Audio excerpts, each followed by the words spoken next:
Oke, nanti yang belum terabsen ikut absennya di praktek ya. Kita akan ada 2 kali absen. Yang teori udah lewat untuk presensinya. Oke, nanti yang lain sama ya. Jadi kurang lebih pemanfaatannya seperti itu. Nah, saya ingin flashback ke materi sebelumnya ke tahapan 1 di sistem informasi adalah analisis kebutuhan karena ini jadi basic teman-teman. Mana PDF-nya? Nah, saya mohon maaf ya karena belum menyiapkan PPT-nya. Jadi kita akan belajar dari buku ya. Kalau Pak Heri pakainya buku bahasa Inggris. Kalau saya punya tapi kita pakai yang bahasa Indonesia saja ya. Biar mikirnya nggak 2 kali.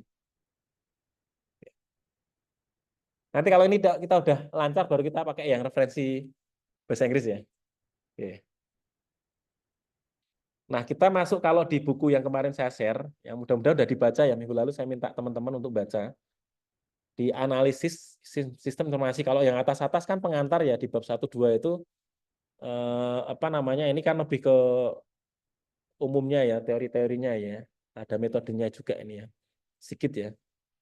Nanti bisa dibaca. Nah, ada ini metodenya. Nah, teknik pengembangan sistem, ada prototyping, ada RAD, ada macam-macam, UML, dan sebagainya. Nanti kita mungkin akan sampai ke sana juga. Nah, ya ini yang waterfall tadi ya. Dari atas, coba dari atas saja. Oh, yang kalau bab 1 apa ini?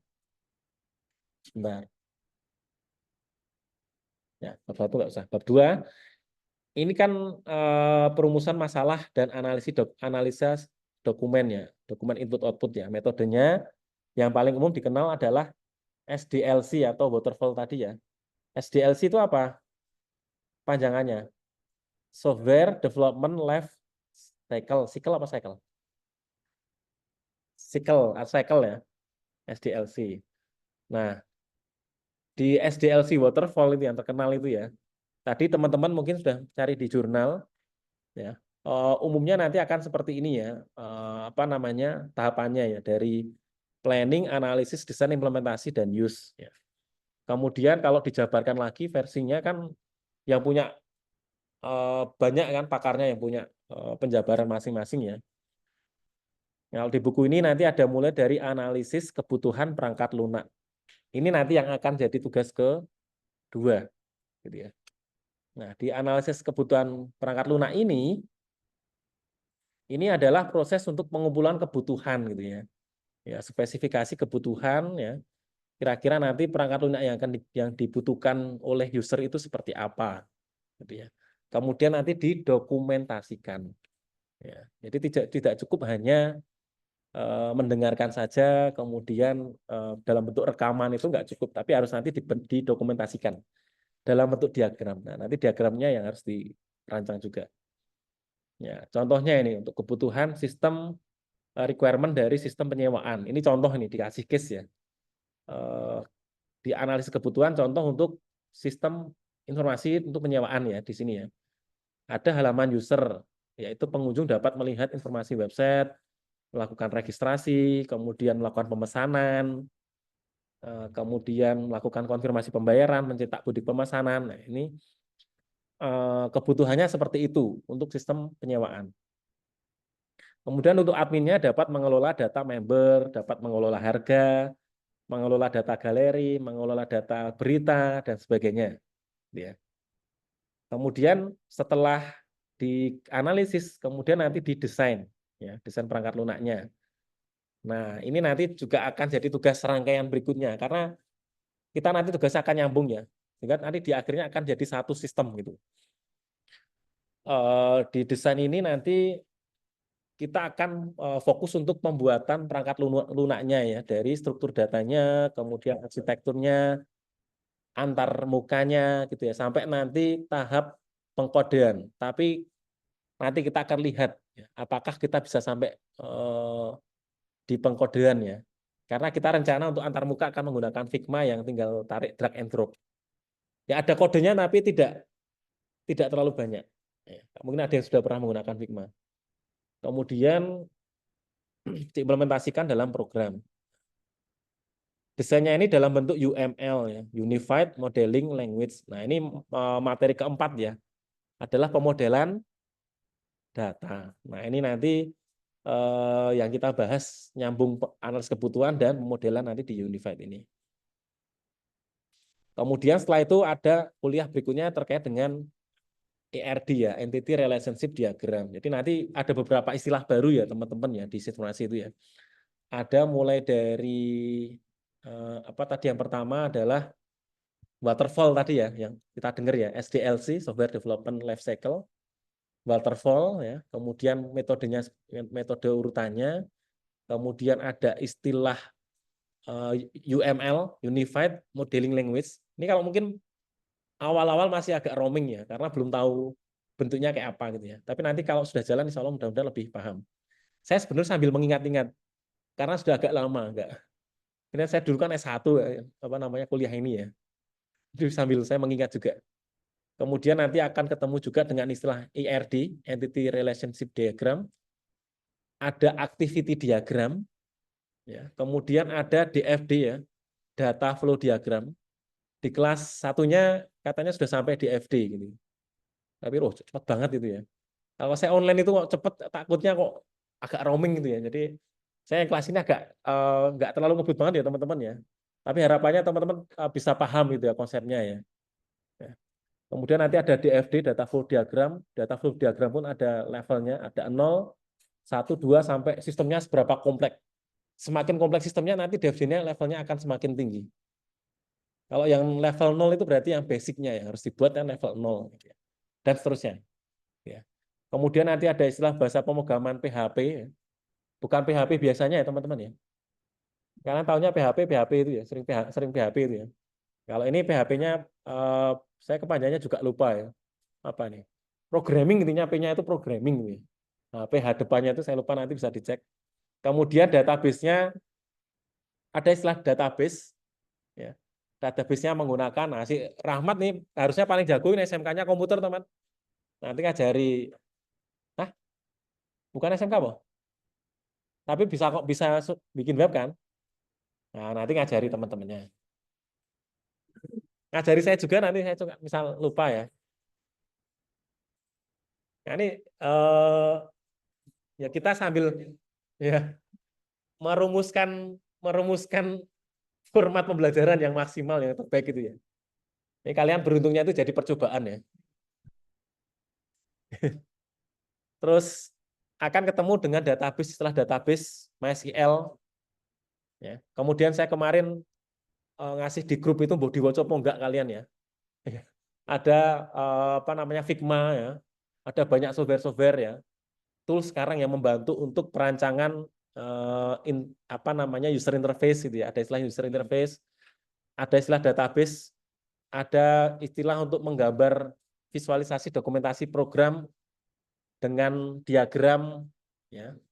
Kalau biasanya menggunakan Visio ya. Biasanya menggunakan Visio, tapi kalau Visio kan berbayar ya. Nah, kalau kelas sebelah katanya diminta beli lisensi sendiri. Nah, kalau yang di sini nanti kita sepakati aja. Kalau saya biasanya sih nggak pakai Visio, tapi pakai Draw.io itu, jadi yang gratis. Saya kira cukup sih, udah cukup gitu ya, pakai Draw.io nggak masalah. Untuk menggambarkan diagramnya gitu ya. Terus ada istilah-istilah yang lain ya, nanti sampai pengujian, ya. Ada kemudian pemeliharaan maintenance. Nah, ini ya. Teknik pengembangan sistem ya, ada banyak. Tapi saya skip, nanti silakan dibaca sendiri. Ini kemarin mungkin sudah muncul juga di jurnal, di paper, di artikel yang kalian baca ya. Kok putus-putus?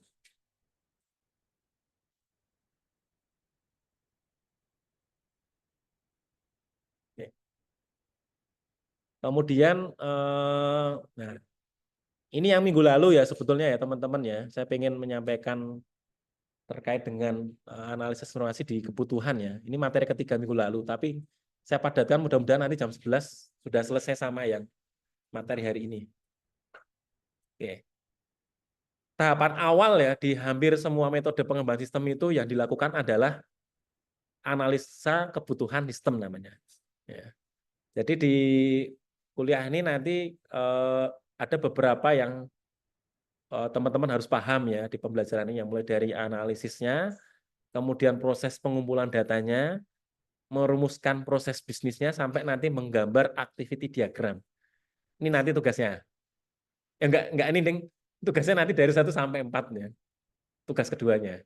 Tapi yang dalam bentuk diagram adalah di proses bisnis ya, di activity diagramnya. Ya, kalau kemarin yang punya Enrico tadi ada cukup jelas tadi ya, papernya ya, ada aktornya siapa. Nah, itu di activity diagramnya akan lebih mudah. Tapi kalau aktornya di sistem informasi itu siapa saja yang menjalankan sistem belum jelas, nanti berarti analisis kebutuhan sistemnya di awal belum matang gitu ya. Jadi kalau kebutuhan sistemnya harus tahu nanti yang akan menggunakan siapa, kebutuhannya apa gitu ya. Putus-putus ya. Oke. Analisis sistem informasi ini meliputi ya metode, model, kemudian spesialis informasi dan user. Jadi usernya harus jelas gitu ya. Tadi yang ada beberapa yang usernya jelas, ada yang mungkin kalian nggak tuliskan di reviewnya ya. Aktornya siapa, usernya siapa. Karena kalau namanya ada sistem pasti akan ada usernya. Ada sistem nggak ada usernya berarti nggak digunakan. Kemudian untuk mendukung apa namanya pemodelan nanti ada banyak yang digunakan ya. Ada di sini ada banyak Microsoft Project, Power Designer, Mockup Builder dan sebagainya. Nanti kita pakai software gratisan yang simple aja, sederhana. Yang penting konsepnya dapat. Terus untuk database ada banyak ya, ada MySQL, ODBC, Oracle. Kalau Microsoft punya Microsoft Access, kemudian ada PHP MyAdmin ya, dan MySQL kalau di app MyServe itu ada juga macam-macam. Ini nanti tergantung kebutuhan. Ya. Kemudian untuk merancang interface di buku ini menggunakan aplikasi namanya Balsamiq Mockup. Ya. Saya dulu sudah menggunakan ini. Balsamiq saya dulu pakai pas S1. 2000 ini bukunya 2019 ini ya. Berarti udah bukunya kurang update sih. Kalau sekarang sudah kalah familiar, kalah populer sama namanya Figma. Meskipun ada juga saya lomba itu kalau karya tulis interface bikinnya pakai Canva. Jadi Canva itu ternyata untuk bikin interface pun ada ya ternyata ya. Tetapi tidak akan sepowerful Figma karena Figma memang dia didesain khusus untuk membuat interface. Makanya nanti kita karena kita kuliah ya, pasti nggak hanya cuman buat aja, tapi kita belajar, kita akan mencoba menggunakan yang sesuai lah gitu ya toolsnya. Oke. Dalam metode waterfall ya, metode awal perencanaan ini ya, planning ini ya, bener ya. Tadi sudah. Untuk apa? Untuk membangun sistem yang dapat menyelesaikan permasalahan. Jadi teman-teman di tahap perencanaan itu harus tahu masalahnya itu apa yang mau diselesaikan. Makanya tadi ketika saya tahu judulnya langsung saya tanya, ini masalahnya apa ini? Mau yang diangkat tentang apanya gitu ya. Misal sistem informasi bengkel tadi ya, Faris ya. Ini apa yang dimasukkan? Masalahnya apa? Oh, ternyata pencatatan transaksi, pencatatan spare part-nya. Nah, itu masalah-masalah yang dihadapi ternyata di sana kalau ditanya sekarang spare part-nya ada berapa itu nggak ada datanya gitu ya, informasinya nggak jelas atau nggak akurat atau mungkin hanya kira-kira. Nah, itu masalah-masalahnya. Jadi teman-teman harus bisa memetakan itu. Kira-kira masalah yang mau diselesaikan di apa, gitu ya. Yang dihadapi di perusahaan, di bengkel, UMKM, organisasi, di tempat kerja, ya, di kampus juga sama, karena penerapannya kan bisa di banyak kondisi ya, situasi ya. Kemudian nanti yang kedua nanti analisis ya. Nah, ini nanti setelah tahu masalahnya kemudian dilakukan proses untuk mengevaluasi ya. Jadi menentukan kelemahan dari proses bisnis yang ada, kemudian menentukan tingkat kelayakan kebutuhan sistem baru. Jadi di analisis ini teman-teman harus mampu memetakan gitu ya. Proses bisnis yang lama itu ya, misal yang konvensional yang belum menggunakan sistem informasi ya, itu seperti apa bekerjanya organisasi itu ya. Cara ngurusi bengkelnya yang belum pakai sistem informasi itu seperti apa? Itu digambarkan. Ya. Dalam bentuk activity diagram atau pakai yang lain boleh. Ya, nanti kita akan pakai activity diagram ya. Bisnis prosesnya digambarkan. Nah, kemudian nanti kita harus mampu untuk mengukur kira-kira ketika nanti akan diimplementasikan sistem yang baru ya, kita masukkan informasi, itu akan seberapa berdampak ya, perannya akan seberapa besar, seberapa vital, ya. Seberapa layak gitu ya. Kalau di bahasanya di sini seberapa layak, ya. Seberapa akan memberikan manfaat. Ya. Kalau kira-kira kemudian dimasukkan informasi ternyata nggak ada dampak positif ya, atau mungkin tidak pengaruh apa-apa, tapi malah tambah pusing ya. Karena yang bengkel itu ya cuma satu orang yang punya ya, yang bengkel DW, yang ngurusi keuangan nota sendiri ya macam-macam sendiri. Dijamin kalau dimasuki informasi malah tambah bubar. Ya. Itu kan karena apa-apa sendiri. Banyak UMKM, IKM itu yang levelnya masih mikro kecil itu dikerjakan sendiri. Ya. Nah itu teman-teman juga harus bisa memetakan. Ketika sistem informasi itu diterapkan, apakah itu bisa layak diterapkan, akan memberikan manfaat atau tidak. Paling gampang ya melihat itu dia usahanya sendiri atau ada strukturnya ya, ada karyawannya gitu ya. Jadi kalau ada karyawannya berarti gampangannya ini layak kalau diterapkan bisa gitu ya. Tapi kalau hanya dikerjakan satu atau dua orang, dijamin nanti malah kacau gitu ya. Mungkin tidak memberikan dampak, malah tambah pusing ya di bisnis prosesnya ya. Terus ngurus ini aja udah pekerjaannya banyak, tambah harus nginput, harus ngurusi data, nah dan sebagainya. Di tempat saya aja karyawan yang kemarin ngambil data tempat saya ya, ketika menerapkan sistem informasi itu harus pelan-pelan itu ya teman-teman ya. Karena apa? Wah ini harus dikit-dikit pegang HP, dikit-dikit pegang komputer, harus input data gitu ya. Padahal kalau manual kan biasanya direkapnya kan sore sekali toh. Nah, itu ada beberapa hal yang memang ada pendekatan juga nanti yang harus teman-teman perhatikan itu ya. Oke. Sehingga nanti kalau harus nyari case study-nya, teman-teman sarannya jangan nyari organisasi atau UMKM usaha yang hanya dikerjakan sendiri ya. Nanti nggak akan jalan. Jadi nyari yang di situ ada strukturnya, ada pembagian kerjanya, ada karyawan. Gitu ya. Kemudian tipe-tipe kebutuhan informasi ya, ada operasional, kinerja, keamanan, politik, budaya. Ini mungkin secara teoritisnya aja ya. Ada beberapa hal yang harus diperhatikan ya, dari sisi keamanan, politik, budaya gitu ya. Berhubungan dengan isu politik dan budaya, persepsi menimbulkan persepsi negatif terhadap sistemnya. Mungkin barangkali ada ya di di kondisi tertentu itu ketika dimasukkan ke sistem mungkin ada asumsi nanti nilai budayanya berkurang gitu ya. Wah ini udah pakai teknologi ini, sudah nggak murni budaya, nah, bisa jadi seperti itu. Meskipun sekarang kayak museum dan sebagainya keraton itu juga sudah dimodernisasi ya dengan sistemasi ya. Teman-teman ke sekarang kunjungan ke Sono Budoyo dan sebagainya, pesen tiket apa-apa sudah online sudah jadi. Kalau dulu kan ada asumsi kan kalau wah ini kalau keraton itu ya, tempat-tempat sakral budaya itu kalau nggak boleh ini dimasuki dengan teknologi sistemasi itu nanti akan merusak ini budayanya. Nah, kan ada kalau dulu-dulu masih banyak kayak gitu. Tapi kalau sekarang sih saya kira sudah nggak terlalu ini ya. Sudah nggak ada. Oke. Metode pengumpulan data. Nah, ini nanti yang dilakukan ya. Pencarian informasi dilakukan, ini penting ya untuk menentukan kebutuhan informasi. Caranya adalah dengan kuesioner. Daftar pertanyaan yang akan ditanyakan ke responden. Kemudian dicatat, direkam. Kemudian observasi, wawancara seperti kalian di tugas MIK ya. Kemudian ada dokumennya. Sumber data ada primer, ada sekunder. Primer ya yang kalian lakukan sendiri kan, dari kuesioner, dari wawancara observasi ya. Kemudian ada sekunder, berarti nanti dari data pihak lain ya. Misal kalian dapat dari BPS ya, Badan Pusat Statistik, kemudian dari rumah sakit atau lembaga atau institusi seperti yang dikerjakan di penelitian Pak Adam itu kan ada untuk blood donor ya, untuk donor darah itu. Nah, itu ada datanya yang digunakan data dari PMI gitu ya. Nah, itu boleh untuk merancang sistem boleh aja. Berarti dia datanya data sekunder.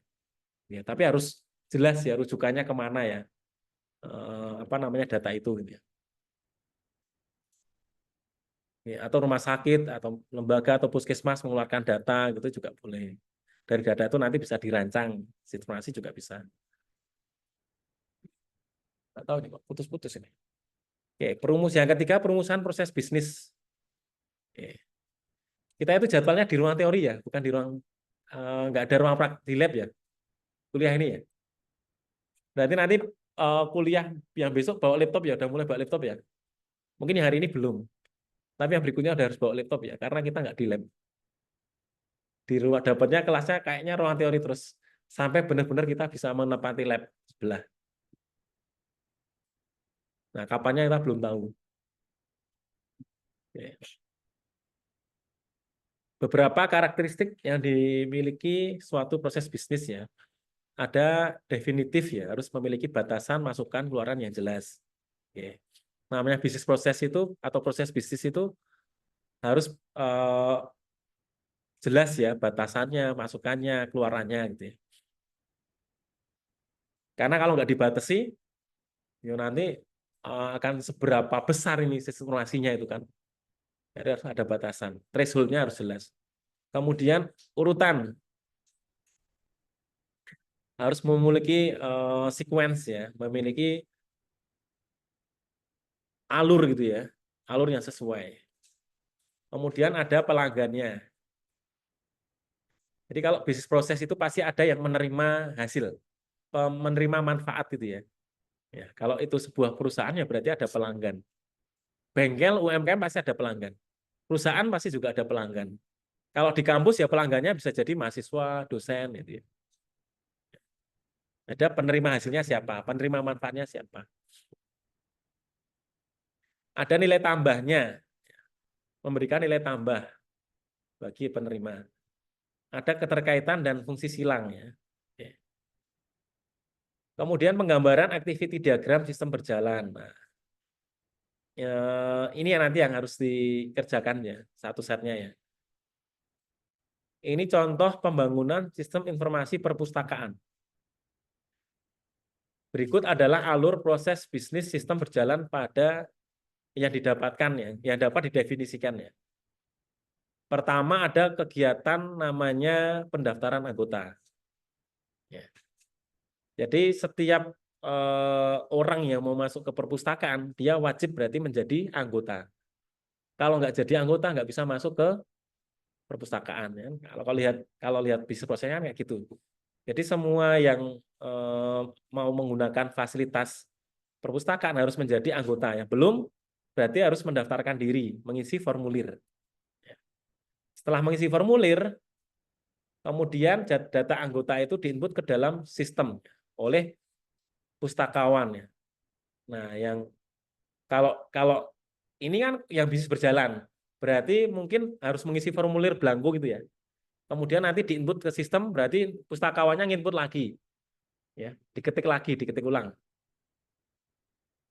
Kemudian pengolahan, pustakawan harus memasukkan data koleksi bahan pustaka yang dibelinya ke dalam sistem.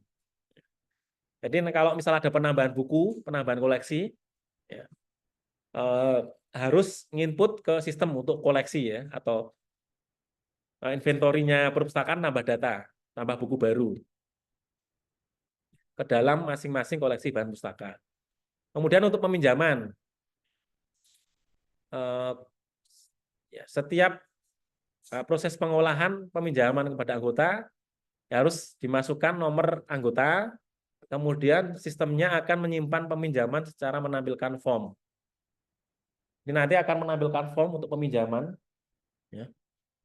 Kemudian kemudian nanti formnya lengkap ya untuk peminjaman ya. Barangkali misal datanya ya umumnya bukunya apa yang dipinjam itu kan. Kemudian nama peminjamnya siapa, ID-nya berapa, bukunya dipinjam apa, berapa hari gitu ya. Kalau gitu kalau perusahaan kan gitu kan. Ada pernah perusahaan UND nggak nih?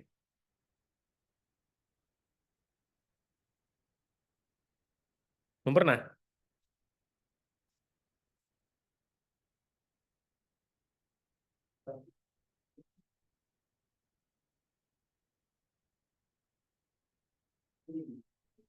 Perpustakaan SMA sekolah dulu SMA. Kalian pernah pinjam buku? Ya, ya bayangkan seperti itu ya prosesnya ya.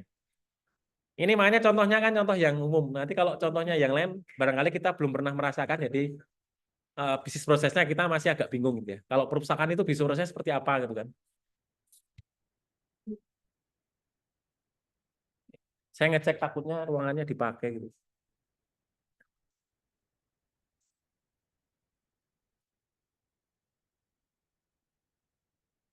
Sudah ada update kelasnya nanti online apa offline jam 10.50. Hah? Eh, oh Bu Dewi. Mau kok nih Bu Anissa. Oh, pas tak WA kok bingung deh. Online atau offline? Bu Dewi kan lagi ngurusi mahasiswa Singapura. PJ-nya siapa? Hah? Ya volunteer salah VJ WA konfirmasi. Takutnya saya kebablasan ini loh. Maksudnya kalau memang itu kosong, maksudnya sampai jam 11 lebih pun kita tenang loh. Nah, konfirmasi dulu coba.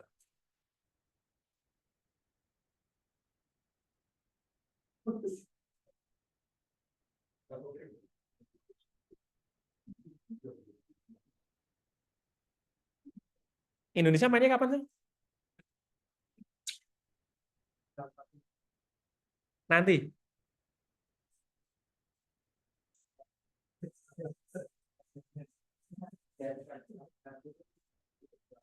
Oh iya besok ya. Duh, kok berat sekali toh.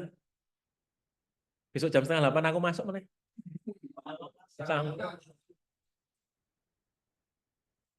Gimana ini? Senamnya karo ngantuk-ngantuk. Budaya bilang online melalui Bismart. Oke. Oh sudah ini si Tarangga sudah konfirmasi kok di Zoom. Sudah. Oh, berarti pernah ya.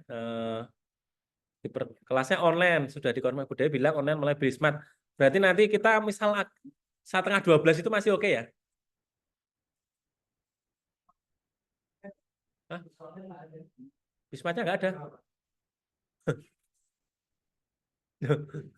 Coba WA Tarangga ya. Nah, siapa tahu sudah disiapkan, siapa tahu. Oke, lanjut ya. Karena saya ngejar dua materi nih. Minggu lalu karena nggak ada materi kan.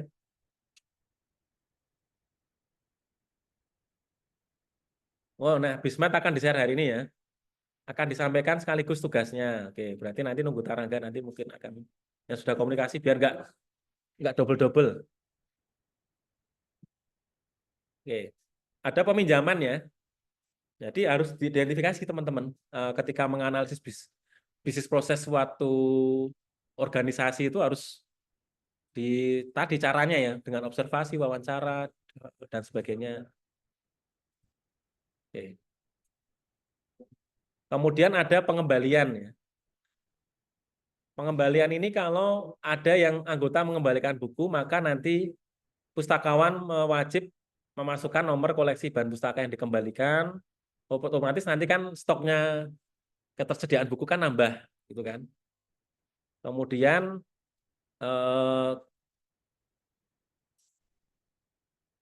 nah denda yang harus dibayar dan perpanjangan waktu. Nah, berarti nanti ada terkait dengan dendanya juga seperti apa, gitu kan. Penggambaran bisnisnya ini menggunakan activity diagram. Activity diagram adalah menggambarkan proses bisnis dan urutan aktivitas dalam sebuah proses. Ya, menggambarkan urutan aktivitas proses pada sistem. Tujuannya adalah menggambarkan proses agar lebih mudah dipahami ya, activity diagram ya. Kemudian untuk menunjukkan aliran pesan aktivitas ke aktivitas yang lain. Tujuan pembuatan activity diagram ini ya sama ya, menggambarkan prosesnya untuk bisnis modeling. Jadi nanti sebelum masuk ke bisnis model ya aktivitasnya harus dijelas digambarkan dulu. Memahami proses secara keseluruhan, kemudian menggambarkan aliran paralel, bercabang dan bersamaan dari sistem. Ini contohnya. Kelihatan nggak yang di kelas? Tulisannya nggak ini ya. Sambil lihat di HP ya. Kalau misal yang linknya kemarin udah di-share kan? Oke. Ini contoh. Nah, kan ini di kotak-kotak ya, activity diagram ya. Nanti saya juga punya, yang punya saya juga ada ini. Ini ada 3 aktor, namanya ini aktor lah ya. Kita sepakati ini namanya aktor. Saya bahasanya itu aktor atau pengguna sistem.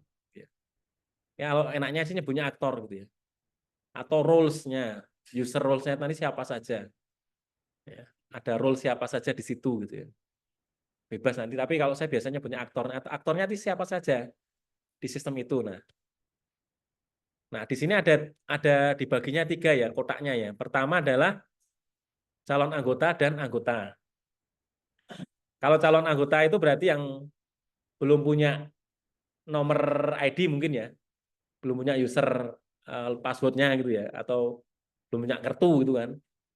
Kalau anggota sudah punya, ini dijadikan satu kalau di sini. Kemudian ada pustakawan, kemudian nanti ada aplikasinya, database-nya, ya di sini. Oke. Gambarnya ini dari sini ya. Jadi tadi prinsipnya kan eh, apa namanya prinsip di activity diagram itu kan harus ada alurnya gitu ya, salah satunya ya. Ada alurnya, aktornya jelas, ada alurnya. Nah, alurnya mulai di sini ya. Mulai dari anggota dia mengisikan form pendaftaran kalau dia masih calon anggota, jadi belum punya kartu tadi ya.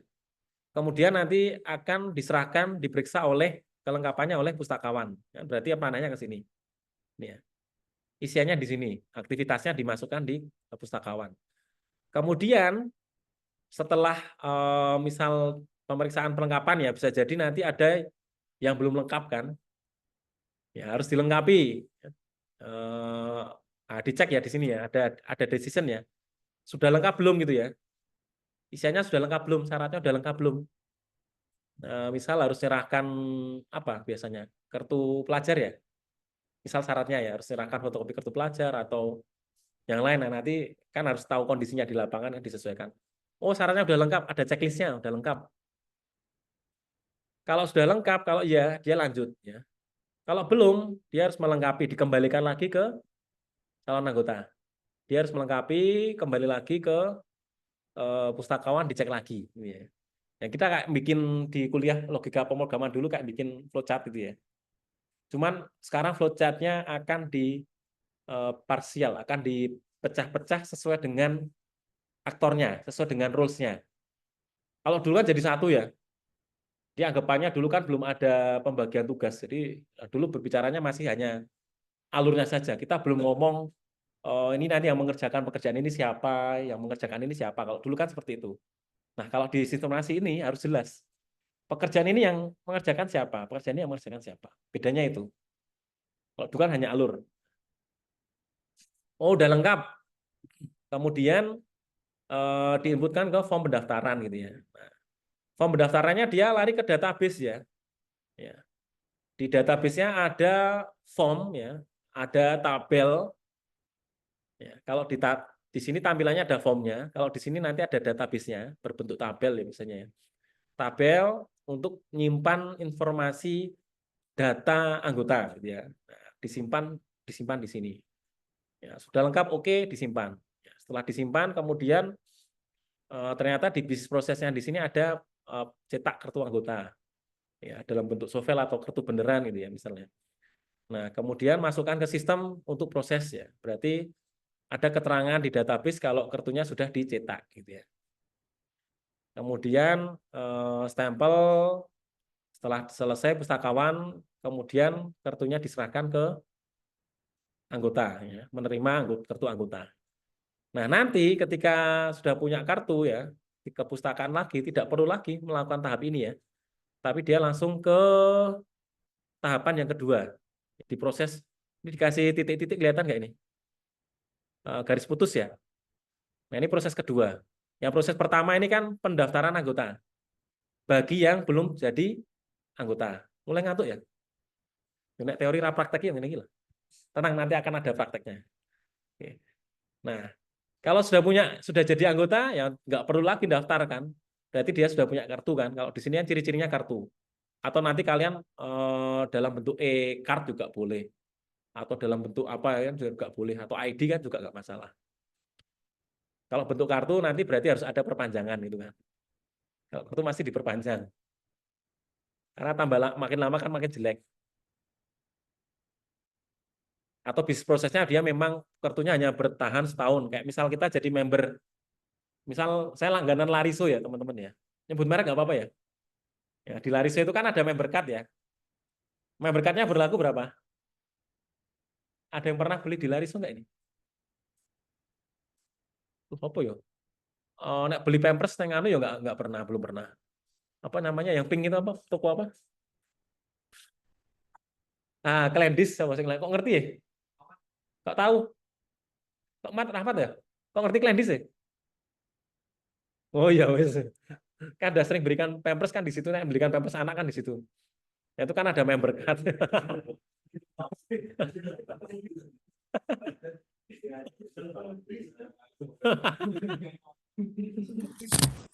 Kok tahu Kelendis itu kalau belum punya anak biasanya belum tahu. Ya itu kan member card kan. Nah, member card-nya memang sengaja dicetak. Supaya apa? Dia setiap tahun harus di renewal. Ada perpanjangan lagi, bayar lagi. Karena untuk dapat kartu itu harus bayar. Kan bayar 100.000 misal. Nanti kita dapat potongan untuk tiap kali transaksi gitu kan. Kalau perpustakaan ini, kalau perpustakaannya punya sekolah ya mungkin free ya. Tapi kalau perpustakaannya pribadi ya, misal teman-teman nanti akan bikin perpustakaan di rumah, ya bisa jadi kan berbayar. Nah, nanti ada biaya untuk kartu gitu kan. Nah, tergantung bisnis prosesnya masing-masing ya. Oke, kalau udah punya kartu, di activity yang kedua, di proses yang kedua, di meminjam buku ini ya, tulisannya ya. Ini langsung aja ke sini. Ya, berarti langsung menunjukkan kartu atau tab ya. Misal kalau saya di UNJ lupa ya. Ngetap kartu nggak tahu, harusnya ngetap kartu ya. Yang di UNJ perpustakaan ada nggak ini? Nanti yang mau bikin sistemasi yang perpustakaan berarti harus pernah minjem buku di perpustakaan ya. Nanti harusnya gitu. Biar bisnis prosesnya real, harus sesuai. Kita udah punya kartu. Berarti nanti masuk ke perpustakaan kan di tab ya. Untuk presensi gitu kan. Di UNJ pakai KTM ya. Berarti ya tetap tetap anu ya, tetap tab ya, harus di tab ya. Mungkin ada scannernya tab gitu ya. Oke. Di tab untuk presensi oh kita hadir. Karena kan pustakawan juga harus menyerahkan data kan. Hari ini itu yang kunjungan yang datang ke perpustakaan itu berapa orang. Betul kan? Bisa input manualnya. Kalau nggak bawa kartu mungkin input NIM ya, Tarangga ya. Ini yang sobo di perpustakaan kita Tarangga di sini nggak ada yang sobo perpustakaan ini. Mana ini? Ya, karena sekarang online ya, nyari apa-apa di online ada ya. Oke. Ya, terus inputkan. Oke, setelah scan gitu ya, nanti bisa mencari buku ya, mencari buku secara manual atau mungkin ada komputer khusus, ada form khusus untuk pencarian gitu ya. Bisa nginput nama biasanya bisa nginput nama bukunya, apalagi terus apa nama pengarang atau tahunnya atau penerbitnya siapa. Kan kalau nyari buku kan kayak gitu. Kalian pernah ke Gramedia belum ya? Pernah nyari buku kan? Kan ada komputernya itu untuk nyari buku itu kan ada itu. Nah, oke. Nah, cari buku gitu ya, mencari buku. Ketemulah ya, ketemu. Oh, saya ketemu buku. Ini yang nggak ada ini ngusulkan buku ini prosesnya. Ngusulkan buku. Saya pernah, soalnya saya pernah mengembangkan sistem informasi perpustakaan untuk perpustakaan di Bantul. 2000 sebelum pandemi 19 kalau nggak salah. Saya bikin aplikasinya itu. Tapi datanya masih ada nggak ya? Nah, nanti ada untuk mengusulkan. Jadi pengunjung juga bisa mengusulkan. Kalau ini kan hanya bisa minjam sama mengembalikan kan. Harusnya ada nanti untuk mengusulkan. Karena sekarang perpustakaan kan harus interaktif ya.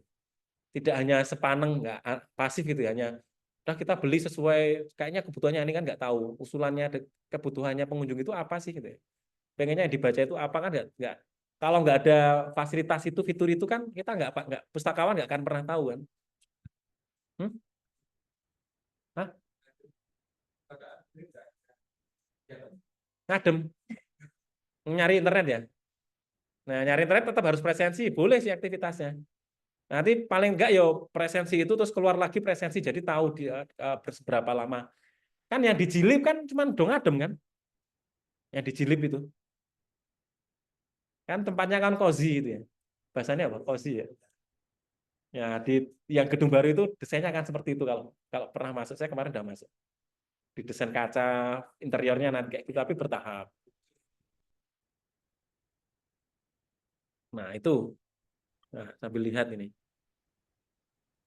Nah, nggak perlu presensi nanti berarti memang si pustakawannya nggak ada kewajiban untuk melaporkan. Ya, gitu ya.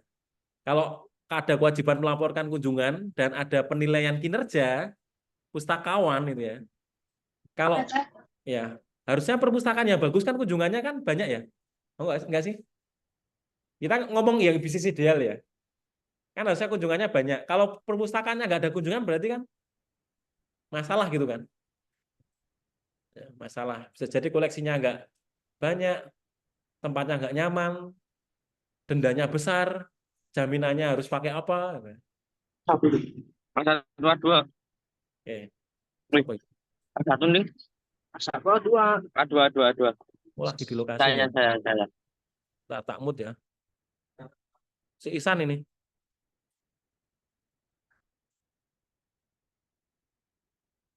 Nah, berarti nggak wajib presensi kalau hanya duduk ya. Kalau masuk ruangan dan pinjam buku, kamu perpustakaan kan masuk ruangan ya, kecuali hanya duduk di depan perpustakaannya. Kalau yang di sini ya, nanti ini kan sesuai ya, disesuaikan kan. Ini contoh, nanti realnya kan kalian harus mengumpulkan data. Ya, harus mengumpulkan data. Oke. Oke.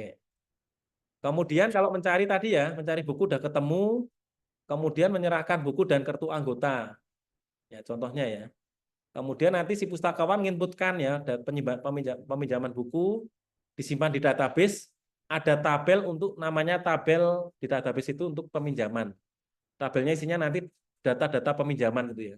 Oh, bulan ini, hari ini yang pinjam siapa aja, bukunya yang dipinjam apa gitu ya. Kurang lebih kan seperti itu berarti kan gambarannya. Kita belum ngomong ke ERD, DFD ya, tapi kurang lebih kan gambarannya seperti itu. Menulis tanggal peminjaman, terus batas waktu pengembalian gitu ya di kartu bukunya ya. Biasanya di belakang itu ya. Dora atau nilai buku ya Dora gitu ya. Kemudian menyerahkan buku dan kartu anggota dikembalikan ke anggota. Ketiga, mengembalikan buku. Berarti mengembalikan buku nanti prosesnya si anggota tadi bawa bukunya ya. Kemudian diserahkan pustakawan menginput pengembalian buku. Sebenarnya harusnya dicek ini ya. Karena ini nggak ada dendanya ini. Ini activity diagramnya juga nggak lengkap ini. Ya mungkin ini existing ya. Tapi kalau disermasi harusnya ada dicek apakah pengembaliannya sesuai schedule atau terlambat gitu ya. Kan ada denda. Ada denda nggak? Ada biasanya sehari 1.000 atau 2.000 gitu kan biasanya. Nah, kalau kalau misal dia terlambat berarti denda, kena denda. Nah, nanti ada tambah satu tahapan lagi. Untuk apa? Pembayaran denda. Itu ada satu tahapan lagi harusnya. Gitu ya.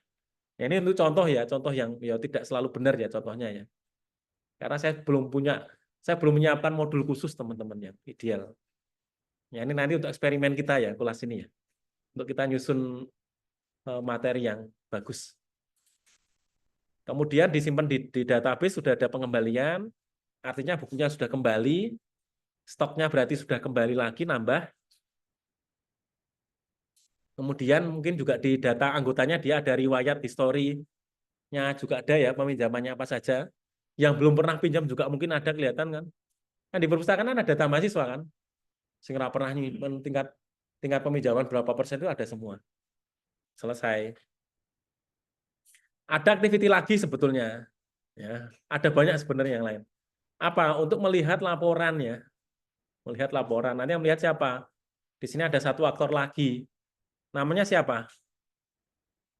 Kepala perpustakaan atau manajemen kampusnya atau pihak pimpinan kampusnya.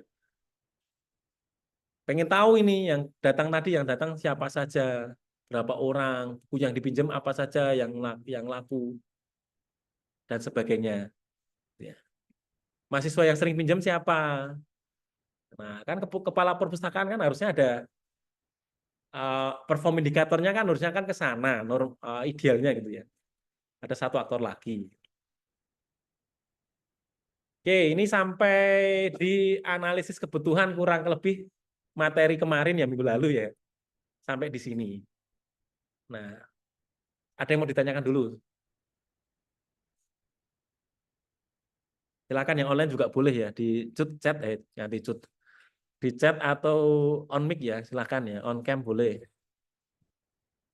Oke, Tarangga bertanya, misal simulasi ini apakah dapat unggul apabila menggunakan AI dan terdapat ChatGPT? Yo bisa aja, tapi itu nanti berikutnya ya. Ya, kita untuk yang kuliah ini belum akan sampai ke AI dan ChatGPT macam-macam ya, belum menggunakan yang 4.0 ya. Jadi kita belajar dasar dulu. Kalau dasarnya kita sudah bisa merancang sistem informasi yang dasar sudah bisa, nanti boleh ya kalian kemudian berikutnya akan mencoba menggunakan teknologi-teknologi yang ada boleh. Terlepas dari interface yang dibuat sendiri itu ya seperti itu ya. Nih. Sebenarnya Figma itu sudah AI ya. Jadi kalian kan inputkan pasti akan ada muncul usul-usulan itu nanti pas merancang itu. Itu sebenarnya sudah AI. Jadi kita sekarang pakai Word itu ada suggestion itu ya, ada suggestion, correction dan sebagainya itu kan sudah AI kan. Sudah semi assisted kan, kita sudah dibantu kan. Oh ini kok bahasanya kayaknya kurang bagus, akhirnya warnanya beda kan kalau kita lihat di Word. Itu sebenarnya sudah AI. Cuman kita nggak terasa. Nah, kita nanti menggunakan Figma itu sudah AI sebetulnya. Sudah AI. Nanti bisa dicek ya, kita cek nanti. Karena kalau benar-benar nggak AI, teman-teman nanti ngerancangnya ya pakai Corel Draw, pakai Photoshop, ya benar-benar pure manual yang stand alone ya, yang manual itu nggak ada sama sekali. Tapi kalau pakai Canva, Figma itu sudah AI. Kita akan diberikan suggestion template yang sesuai, tombol yang sesuai. Nah itu sudah AI. Ya nggak apa-apa, kita pakai nggak apa-apa. Tapi kan tidak terus sepenuhnya kita serahkan mereka untuk mengerjakan. Tetap kita yang merancang gitu kan. Idenya kita, konsepnya kita yang merancang. Mereka hanya toolsnya ini hanya membantu. Ya gitu ya. Ada lagi mungkin dari Taraga, dari yang lain, yang online maupun yang offline. Ini minggu depan kan online. Kalau 2 minggu lagi teman-teman sudah datang ya berarti ya. Pertengahan September ya kita tidak hybrid lagi ya, 2 minggu lagi ya. Yang di sini yang di kelas ada yang ditanyakan? Sudah mulai ngantuk? Nah sekarang biar gak ngantuk saya jelaskan tugas biar mikir. Sambil nanti terus habis saya bukan tugas nanti saya kasih materi lagi. Karena ada satu materi lagi. Saya nggak usah ngasih contoh punya saya ya. Nanti ya kalian terus, oh harus seperti itu gitu ya. Biar kalian contoh dasarin aja dari buku apa namanya untuk mengacu kalian nanti. Nah tugasnya saya tak tulis di PowerPoint ya. Saya belum nulis ini. Kemarin tugas 1 sudah ya. Ini tugas 1. Nah ini. Oh sudah saya tulis ternyata. Kok waduh. Tugas 1. Sudah saya siapkan tapi belum detail.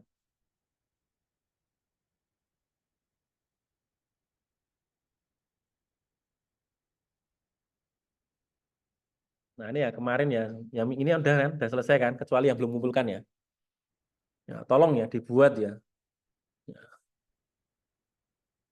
Oke, sekarang tugas 2.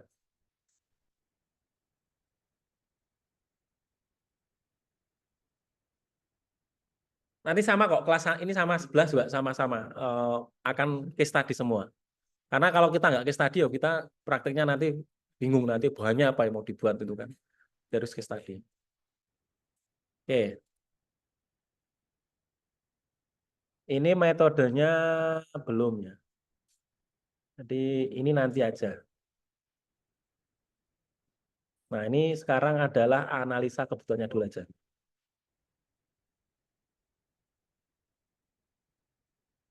Oke. Nah, metodenya kan ya kita sekarang acuannya waterfall dulu tadi ya, dari mulai perencanaan. Nah, teman-teman harus bisa merancang transformasi industri ya, case tadi di kan UMKM atau yang lain juga boleh sih. Nah, misal tadi perpustakaan tadi kan bukan UMKM kan, misal perpustakaan, ya kan beda beda jenis usahanya kan ya sudah beda. Oke. Nah, yang dikerjakan nanti analisis ya. Berarti tadi halaman yang ini tadi dari atas ya halaman berapa? Tabel nanti dalam bentuk tabel aja. Apa namanya? Mana ini? Ya ada tabelnya baru nanti diagramnya. Nah, dalam bentuk tabel butuh aktornya siapa saja yang terlibat ya. Aktornya siapa saja yang terlibat. Kemudian proses bisnisnya ada apa saja. Misal ini. Oh, dijabarin gini, misal ada pendaftaran anggota, pengolahan, peminjaman, pembayaran denda, pengembalian gitu kan. Kemudian aktornya ada apa saja, perannya apa dikasih keterangannya. Baru nanti masuk ke diagram. Kok waduh, tenang seminggu, pekerjaannya seminggu. Nah, enggak sehari ini enggak. Oke, kembali ya. Nah, misal ada yang usahanya sama, jenis usahanya sama-sama UMKM, punya satu usaha jenis yang sama, boleh hanya 2 orang, maksimal 2 orang. Jadi misal oh sama-sama ngambil bengkel motor, nah berarti yang boleh hanya 2.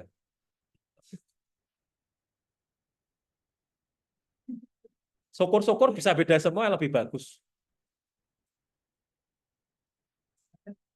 Motor ya semua motor, gitu ya.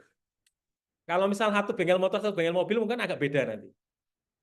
Meskipun datanya mungkin sama ya, tapi mungkin bisa jadi ada bisnis proses yang berbeda. Kan ada yang pekerjaan bengkel, misal apa ya, setel apa, spuring itu kan motor nggak ada tuh, nggak ada. Misal kayak gitu, bisa jadi ada yang berbeda, ada yang sama. Kayak penjualan spare part ya bisa jadi prosesnya sama. Nah, nyetel apa ya, spuring tok ya, spuring karo ya spuring kan motor nggak ada tuh, setel pelek. Nah,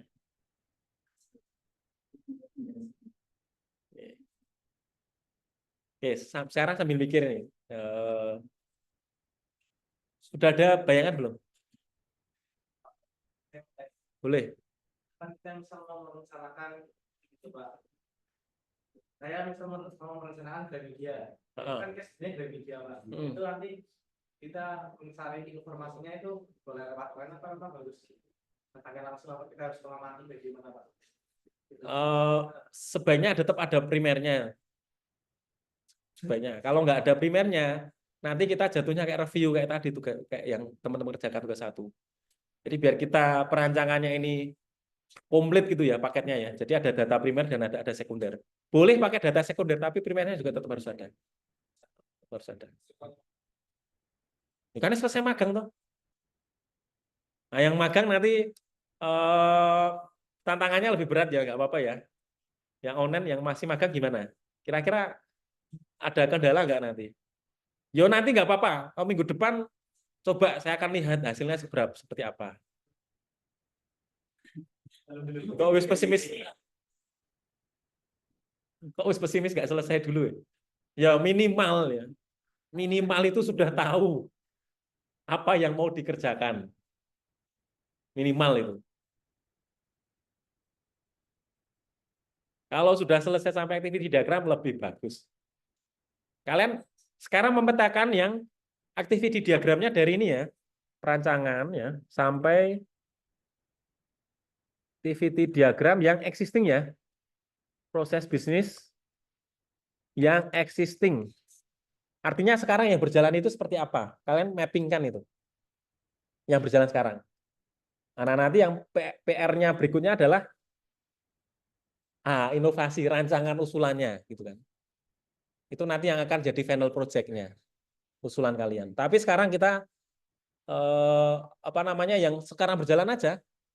Kalau memang belum pakai estimasi, ya ditulis seperti apa kondisinya. Kalau sudah pakai ya sekarang kondisinya gimana itu digambarkan aja. Kan tetap masih ada peluang untuk improve kan pasti ada. Ya Akbar ada bayang belum? Haris.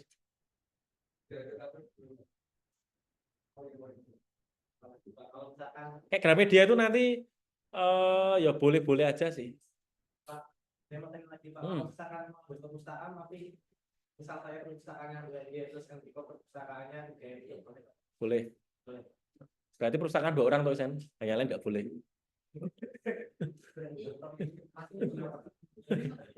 Yang sama-sama perpus 2. Ini 24 ya. Paling nggak ada 12 ide baru lah gitu. Biar minimal case study-nya. Kemarin ada yang pas melanjutkan MIK, ada yang masih proses prospek berlanjut sampai ke sini nggak? Yang pas MIK itu, misal si Sagita kan sama siapa itu? Sagita ya? Pas MIK itu loh, timmu. Apa ya? Kak Astuti itu loh, saya Kak Astuti. Karo siapa tuh? Karo? Nah, Karo Faris, misal ya contoh aja ya. Ternyata di sana ada peluang untuk inventory ya, misal untuk stok bahan baku maupun yang finish good-nya itu masih manual. Nah, itu kan bisa di follow up lagi, ditanyakan, Pak, ini kami mau merancang sistem informasi. Bolehkah gitu ya? Boleh nggak izin kami misal melanjutkan dulu tugas MIK, kami pengen mengimprove, membuatkan sistemnya. Kalau dulu kan hanya menganalisis strateginya ya kita ya, SWOT-nya gitu kan. Nah, sekarang sampai ke solusinya. Nah, kita izin untuk misal belum ada ya kita nanti bantu merancangkan sistem informasinya yang sederhana. Kita ngomongnya jangan ditawarkan yang muluk-muluk ya teman-teman ya.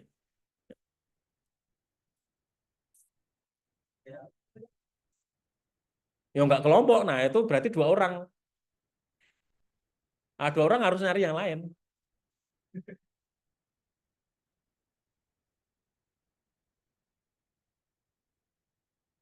Kan nanti kalau yang ketemunya sama-sama inventory barang itu akan desainnya akan mirip-mirip gitu nanti.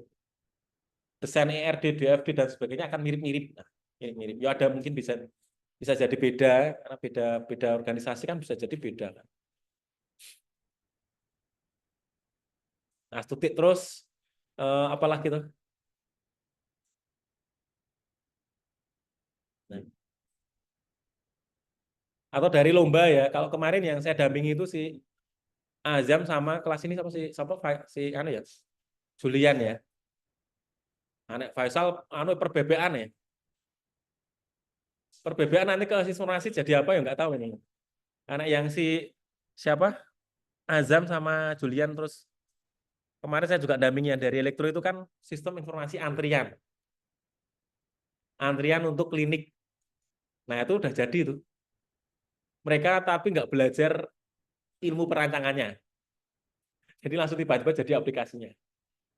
Si Azam kemarin ada ya tetap ya perancangan ya, tapi nanti tetap perlu dirancang, didesain ulang lagi. Dari melanjutkan lomba, kalau kalian pernah ikut bikin lomba, boleh aja. Nanti disempurnakan.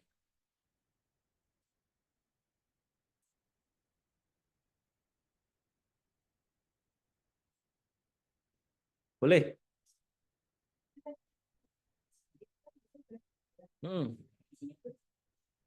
Tapi nanti yang satu harus cari industri yang lainnya, yang case-nya sama.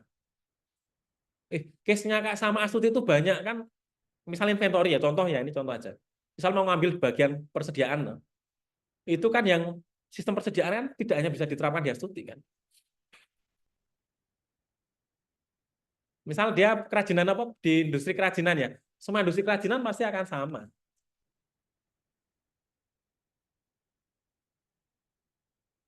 Makanya yang puskesmas itu akhirnya semuanya disatukan satu aplikasi, ya, biar nggak kebanyakan aplikasi.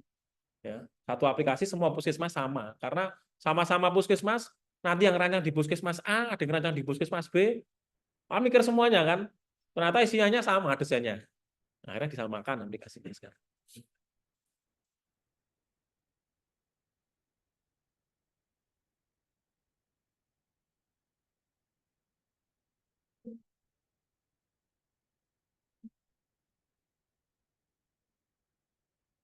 Eh, Kalau yang internal di UNY apa ya peluangnya ya?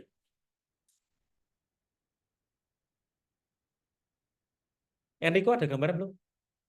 Nama mungkin nama terpanjang sekelas ya? Aku lah ngerti dulu itu banget. Ya. Masih tarangga takon apa gimana?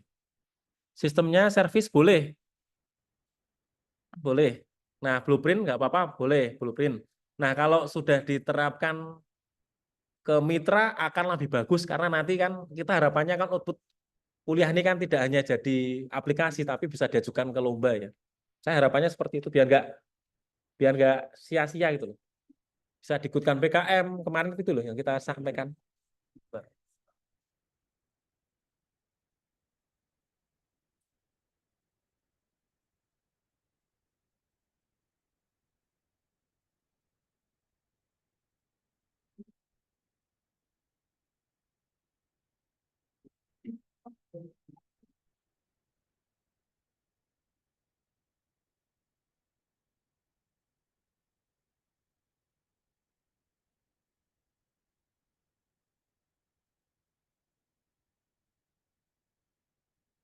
Ya silakan saya kasih waktu 3 menit gue berpikir.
Ya. Saya presensi yang praktek ya, sambil nunggu ya. Presensinya 2 kali.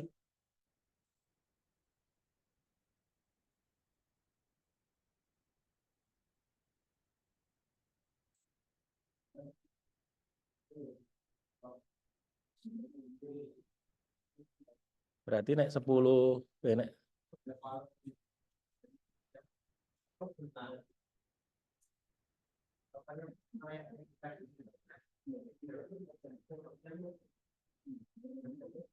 9-10 berarti itu kan sampai jam berapa sih? 12 virusnya maksimal. 11. Naik 10.50 sampai jam berapa sih? Nah, mulainya 10.50 kalian biasanya sampai jam berapa? Sampai berapa? 12 ya? Apa 11 berapa? 12. 12.25 Pak. Oh, 12.25. Saya tuh nggak hafal ya.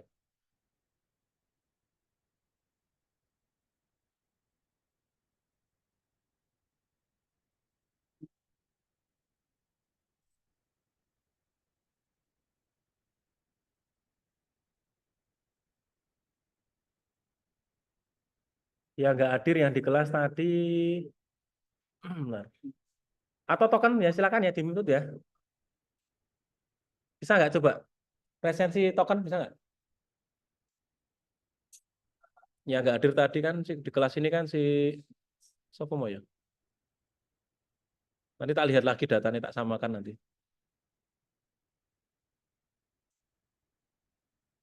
Yang di Zoom presensi ya.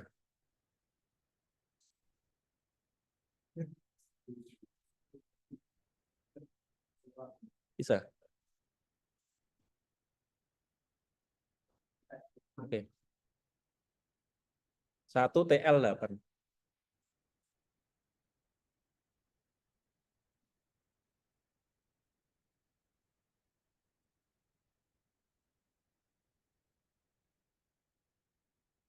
Darel presensi ya? Oke. Nah, minggu depan kalian kan nggak ada kelas itu. Berarti tetap diupload ya. Apapun file dokumennya kalian tetap diupload di Drive ya. Saya akan ngecek ya nanti ya. Untuk minggu depan. Kemudian silakan pas hari Kamisnya itu berarti kalian bisa nyari kemana itu ya.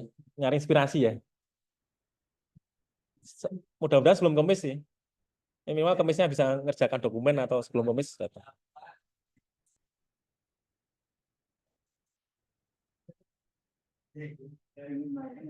Oh iya sih, Tanaga ya nanti di tempat magang ya, oke. Kan ada sistem e-service, KPLT, pengajuan proposal, ada sistem magang, boleh. Sistem magang kan sudah ada tapi. Ya, ya coba ya, dia nggak apa-apa, dicoba dianalisis nggak apa-apa. Nanti terus kalian kan bisa harus cari apa namanya peluangnya untuk improvementnya itu ya, usulannya ya. Ya maksud saya ngarahkan ke UMKM itu kalau kalian nanti ikut lomba itu lebih powerful daripada kalian menyelesaikan masalah internal kampus. Ya, kalau juri kan gini, itu kan udah ada puskomnya, udah ada bagian IT-nya untuk bikin itu kan, nggak usah ngurusi urusan kampus kan gampangnya gitu. Tapi kalau kalian ngurusi UMKM, ngurusi KM, nah mereka nggak ada yang ngurusi, yang bikinkan sistem siapa? Nah kita yang mahasiswa, yang akademis yang mencoba menyelesaikan. Yuk, tadi catatan kecilnya itu tidak boleh yang itu di apa-apa dikerjakan sendiri. Kalau ada karyawannya, boleh.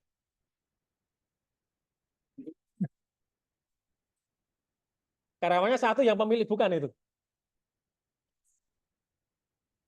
Heeh.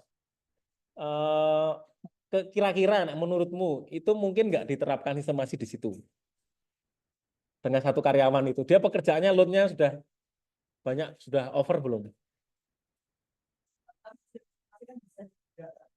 Ya, ya bisa, cuman kan maksudnya harus ada proses nginput ya ngecek ya verifikasi gitu kan itu memungkinkan nggak dilakukan oleh karyawan itu.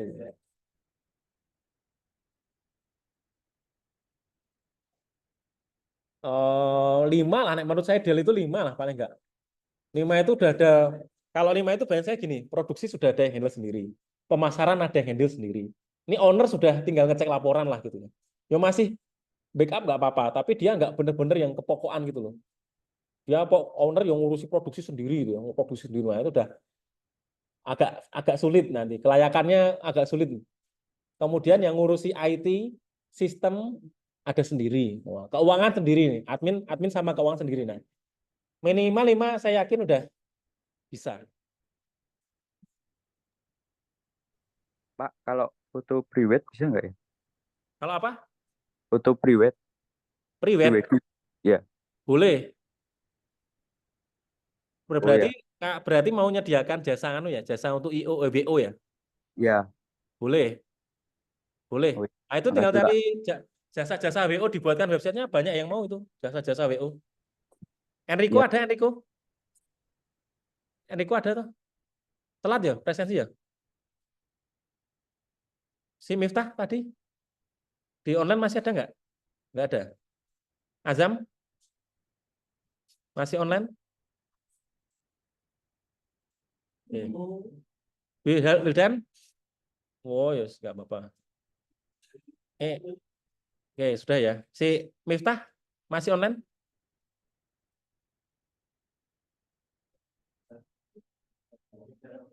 Mas tadi orangnya yang error, sekarang wifi-nya error.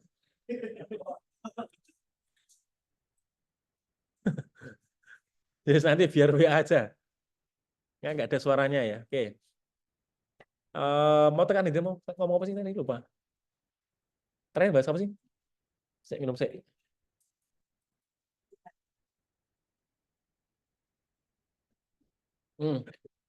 Karyawan ya. Menurut saya ya eh, bisa jalan sistemasi itu. Saya nggak tahu ya ada data, mungkin ada datanya ya. Yang TAM tadi siapa yang TAM tadi si Akbar ya. Tapi dia kan di pemerintahan ya. Nah, sekarang TAM-nya teknologi acceptance model atau penerimaan sistemasi, tapi di UMKM itu ada nggak di jurnal? Dia UMKM itu yang bisa menerapkan itu, misal berapa karyawan? Saya yakin ada sih yang bahas itu. Hah? Nah, mungkin ada tapi belum ketemu jurnalnya. Jadi kan tadi pertanyaannya kan kriteria UMKM-nya seperti apa kan? Nah, saya juga kalau menjawabnya spesifiknya belum tahu karena nggak punya data. Cuman menurut saya pribadi gitu ya. Bayangan saya ada 5 karyawan itu jalan. Tapi kalau di penelitian, yang meneliti lebih bagus sih kalau ada penelitian itu ya kemarin ya. Oh, UMKM itu bisa menjalankan transformasi kalau dia punya karyawan berapa atau punya karyawan bagian apa. Nah, itu bisa jadi penelitian kalian juga itu. Kalau mau meneliti, kalau belum ada. Oh, ini sistem transformasi ini akan maksimal kalau diterapkan UMKM yang karyawannya berapa, optimalnya berapa, gitu ya. Minimal karyawan berapa. Yang mana? Misalkan saya juga mau meneliti case study tentang itu Pak Jabur. Nah, itu kan mungkin kan dari apa case dari apa diagram proyek kan belum tetap gitu Pak. Ya, kita kalau mau merekomendasikan itu boleh harus tetap sudah punya harus dibikin. Ya bisa jadi ada penelitian ya.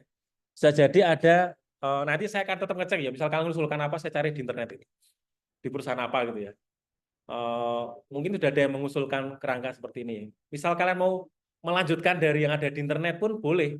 Tapi kan berarti nanti harus memikirkan improvement-nya, harus menganalisis yang sekarang ada itu apa kurangnya. Misal mau yang bengkel tadi ya, mau ngambil itu, terus cari tempat mitranya untuk bengkelnya.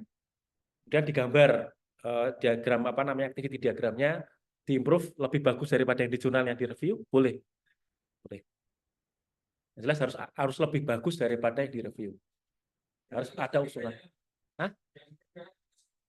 Improve-nya nanti ketika sampai final nanti itu. Tugas improve itu sampai ke final project. Nah, sekarang nyari dan menggambarkan existingnya dulu. Karena kalau mau mengimprove itu kalian harus mendalami lebih dalam lagi. Butuh sampai mungkin wawancara juga dan sebagainya. Tapi kalau kondisi existing mungkin tidak perlu wawancara, bisa jadi observasi cukup gitu ya, mungkin ya. Ini tergantung sekali lagi kembali ke masalahnya case-nya masing-masing gitu ya.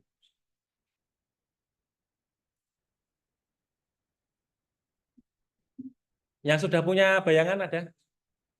Kayak ini udah tak sampaikan di awal kuliah dulu ya. Cuman karena belum ditugaskan, jadi kalian belum mencari.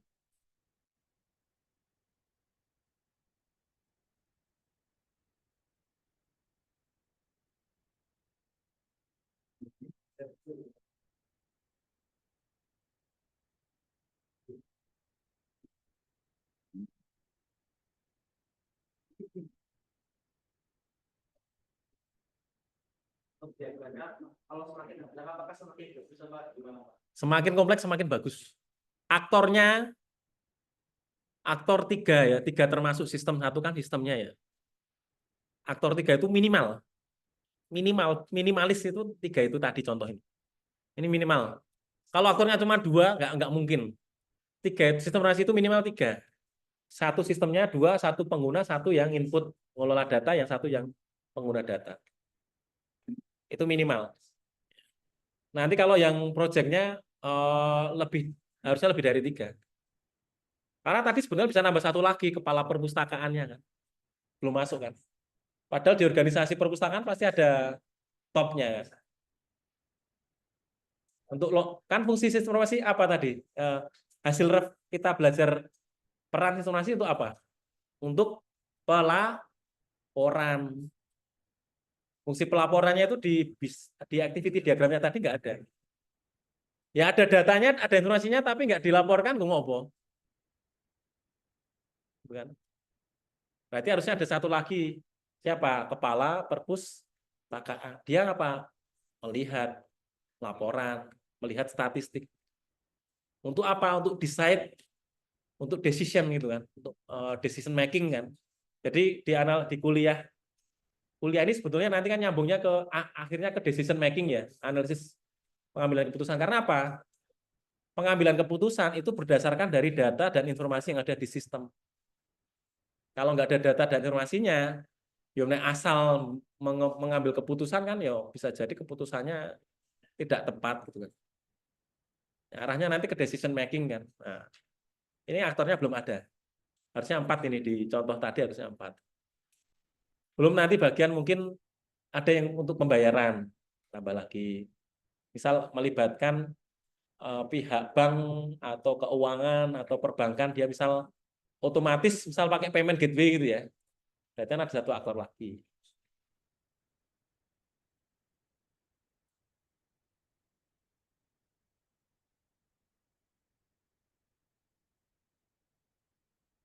Ada yang sudah muncul ide? Sambil saya tak nyiapkan yang materi sedikit yang kedua.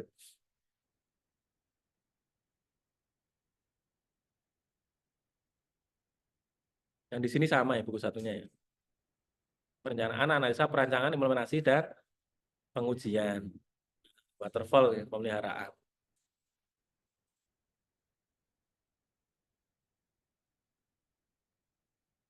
Ya, kalau teman-teman nanti mau nggali informasi, yang di buku ini ada ya teman-teman ya.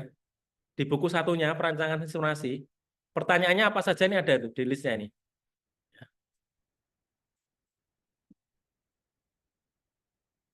Informasi apakah yang dibutuhkan, siapa, kapan.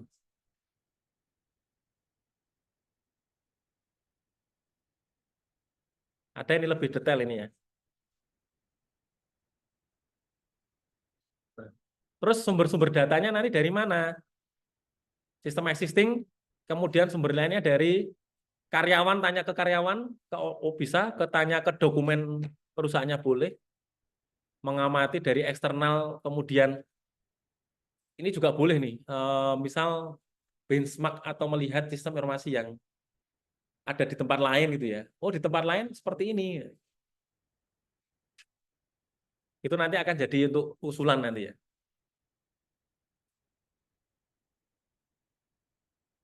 Ya, ini laporan. Nanti kalian menyajikan nih ya laporannya nih ya. Deskripsinya sampai nanti di, tapi enggak, nah ini detail banget ini. Boleh nanti digunakan mana ya sesuai.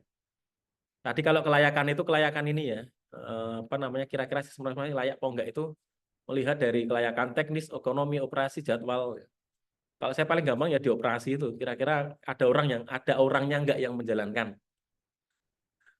Belum ngomongkan duit ya, di UMKM juga nanti kendalanya adalah ketika mereka suruh bayari, wah nggak ada biayanya, modalnya dan sebagainya. Itu juga jadi pertimbangan ketika kita mau menerapkan sistem informasi di dalam sebuah organisasi.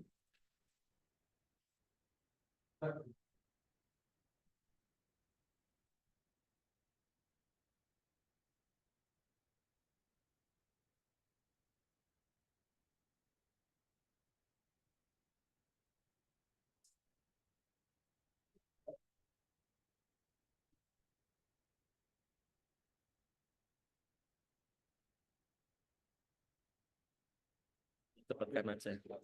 Ada mungkin yang sudah kepikiran mau ditanyakan, boleh. Bentar saya tak ambil yang penting-penting aja ya. Masih yang sesuai.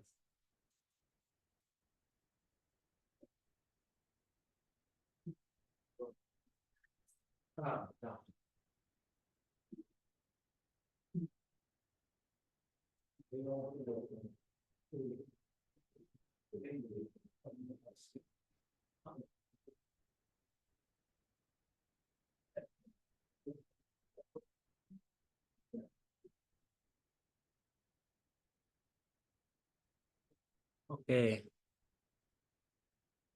Penjualan makanan bisa. Berarti nanti ini ya, kalau website penjualan sales ya berarti ya data penjualan ya. Ya, data sales ya. Kalau data penjualan nanti ada berapa aktor? Ya, nanti jawaban bisa apa enggak dilihat ya aktornya ya. Terlalu minimalis enggak terlalu sistemnya, proses bisnisnya. Kalau mau komplit ya sales dan marketing. Ya, nanti dicek aja ya. Saya tadi soalnya belum ada yang review sistem informasi penjualan belum ada ya. Kalau sistem informasi pemasaran tadi ada ya, yang menggunakan TikTok macam-macam. Tapi di TikTok kan ada data penjualannya kan. Ya, makanya mungkin menurut saya nanti lebih ke marketing and sales gitu ya.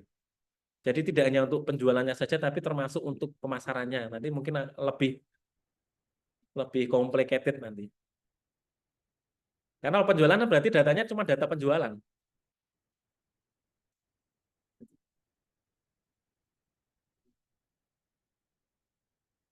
Ya, nanti coba dicek, boleh-boleh aja. Sistem informasi pemasaran boleh. Sistem informasi pegawai, SIPEK, SIMPEK ya, SIMPEK itu juga boleh. Sistem informasi kepegawaian. Kalau keuangan, SIMKEU.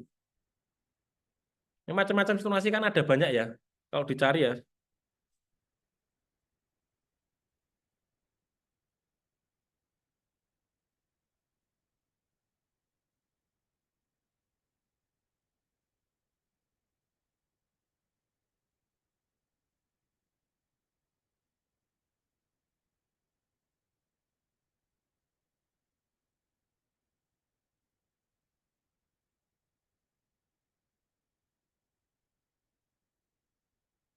Hmm.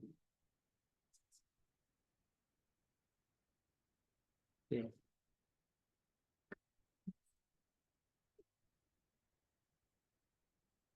Oke, gitu ya. Cara ngeceknya gitu ya nanti idenya ya. Coba digambarkan aktornya siapa saja. Kira-kira terlalu sedikit atau cukup gitu ya. Menurut saya 4 atau 5 itu ideal. Lebih dari 5 bagus. Nanti sistemnya akan lebih complicated. 4 atau 5 itu.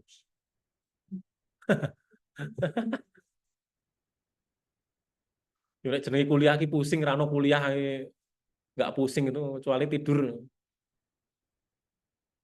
Mikir, nek dipakai mikir pasti pusing. Ini nggak dipakai mikir, nanti juga nggak terpakai nanti ya. Sistem pemantauan kolam ikan skala besar. Di dalam aplikasi petani bisa monitor ikan dan kolam sebar. Riwayat ikan mulai boleh bisa. Berarti nanti lebih ke ini ya, sistem perikanan ya, lebih ke data ikan, kemudian kebutuhannya untuk ikan ya, pakan, air dan sebagainya. Nanti disambungkan ke depannya dengan IoT nanti. Iya betul Pak.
Oke.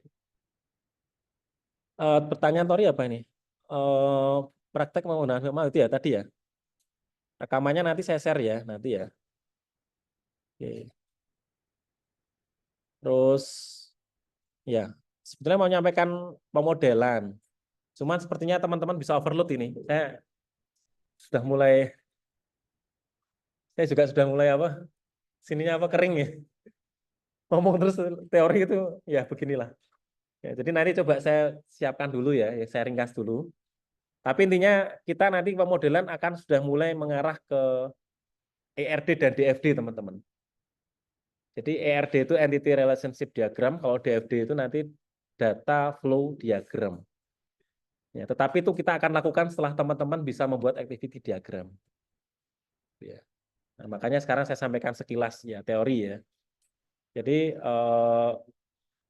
ERD ini ya, ya judulnya nanti di bab 4 itu ya, desain database dan struktur kode. Kalau yang bab 3 ini kan yang kita pelajari. Nah ERD dengan menggunakan simbol ERD ya dan membuat cardinality, nanti ada gambarnya nanti. Nah, ERD ada sejumlah cara dalam mempresentasikan model data. Ada beberapa cara pemodelan datanya, itu ada beberapa cara, ada beberapa cara ya. Ini versinya ini dibagi dalam 2 kelompok ya di buku ini ya, menjadi model logis data. Ini mulai oleng kan, ya berbasiskan objek. Ya. Teorinya seperti ini. Kemudian nanti berdasarkan record ya. Ya, record itu model relasional, hierarki, jaringan. Ya. Oke. Nah di IRD, ya, ERD adalah salah satu model ya teman-teman ya, yang digunakan untuk menggambarkan desain database. Jadi nanti sebelum jadi database-nya itu, kita merancang tahapan awal itu merancang namanya ERD. Ya. ERD ini ya, ini namanya model data ya. Nanti akan didetailkan ya di dalam DFD. Nah, intinya seperti itu singkatnya. Ya. Ya. Kemudian di ERD itu ada 3 simbol ya. Entity, atribut, sama relationship. Ya.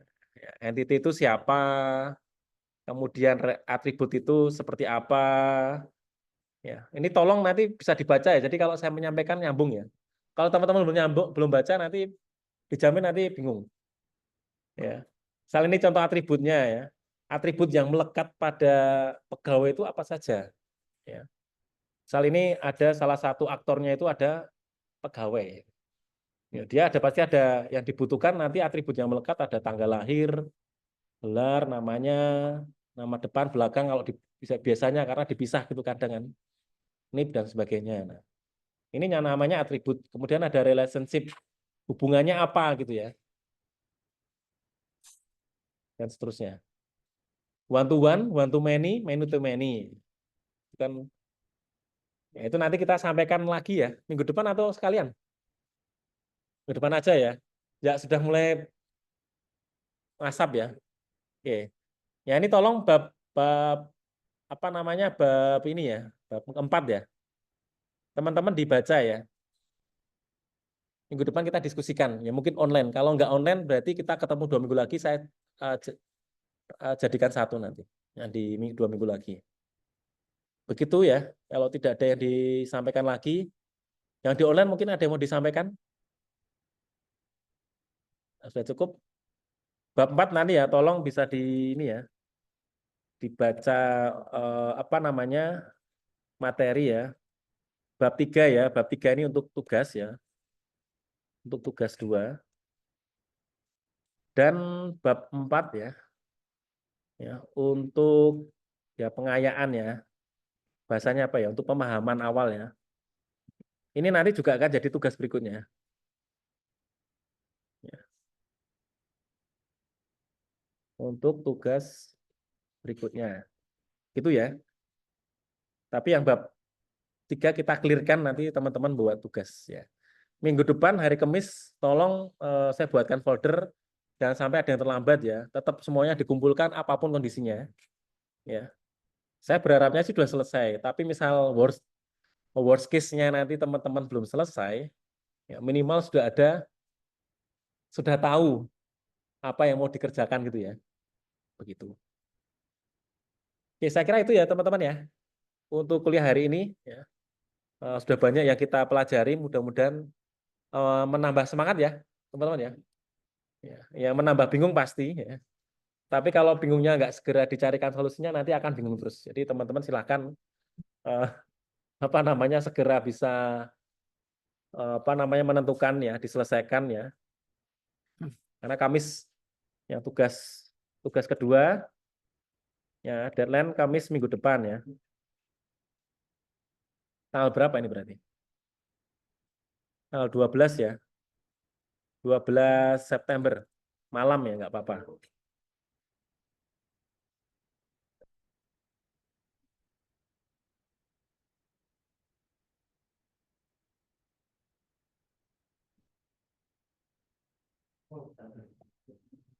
Yang di kelas ada yang mau disampaikan? Lebih paham disampaikan dengan online apa di kelas? Ya, itu makanya saya minta ada kelas itu. Hah? Apalagi di tempat PI online, sudah online sambil PI ya, itu biar rasanya. Ya nanti rekamannya ditonton lagi ya teman-teman ya yang online ya. Ya boleh.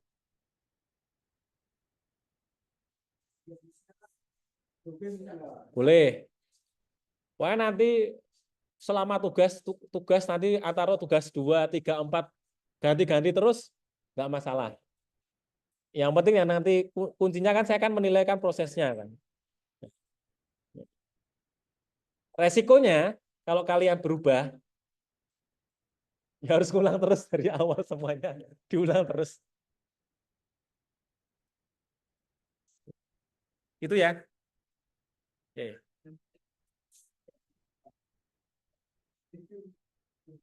Ya mudah-mudahan ya nanti tanggal 19 sudah semuanya bisa hadir ya di kelas ya, biar kita lebih maksimal pembelajaran. Oke. Dan bawa laptop ya, semuanya bisa bawa laptop ya. Pembelajaran sudah harus bawa laptop karena kita mata kuliahnya teori dan praktek, jadi ada praktikumnya. Tanggal 19 September nih, minggu kepiro ya? Kan minggu depan kan online ya. Tanggal 19 ya, minggu ketiga apa minggu kedua? Ya itu ya. Tanggal 19 mudah-mudahan kita sudah nggak hybrid tapi full luring, semuanya membawa laptop gitu ya. Oke, itu saja. Terima kasih teman-teman kalau sudah tidak ada yang ditanyakan.